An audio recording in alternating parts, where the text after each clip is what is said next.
a clear violation of our constitutional rights and must be addressed immediately. I strongly agree, and we need to take decisive action to protect our constituents. Tonight, Washington is not whispering. It is shouting. Former Special Counsel Jack Smith is testifying publicly before the House Judiciary Committee, and this hearing is already shaping up to be one of the most politically explosive moments of the year. For the first time, the man who brought federal criminal charges against former President Donald Trump is sitting under oath in front of Congress, answering questions, not in a courtroom, but in the political arena. Jack Smith opens his testimony with a clear and calculated message. His investigations were lawful. His decisions were evidence-based. And no individual, not even a former president, is above the law. But Republicans on the committee see something very different. House Judiciary Chairman Jim Jordan frames the hearing as an expose, accusing Smith of weaponizing the Department of Justice against a political opponent. From the very first round of questioning, the tone turned confrontational. Jordan presses Smith on surveillance, subpoenas, phone records, and what Republicans describe as a pattern of politically motivated prosecution. The questions are sharp. The accusations sharper. Smith, calm but firm, rejects the claims.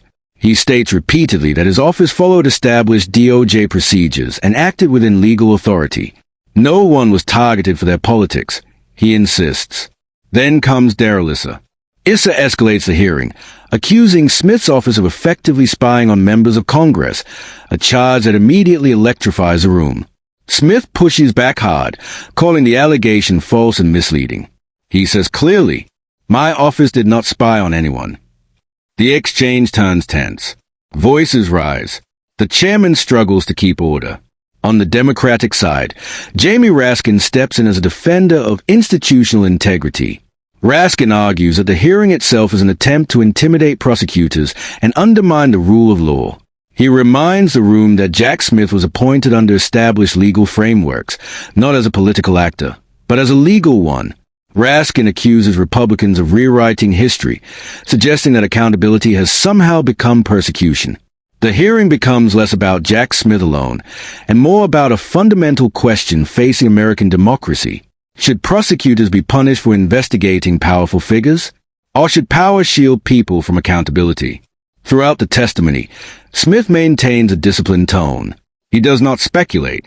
He does not engage in political rhetoric. Instead, he repeatedly points back to evidence, grand juries, and the legal process. But the political theater is unavoidable. This is not just a hearing.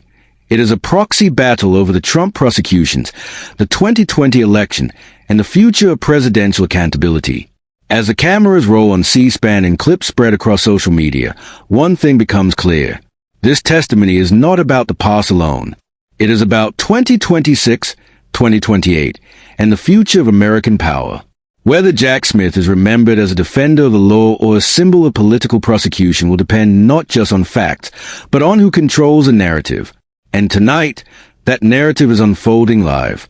White right pointing backhand index if you want clear, fearless political analysis like this. Subscribe to the channel now and turn on notifications. This story is far from over.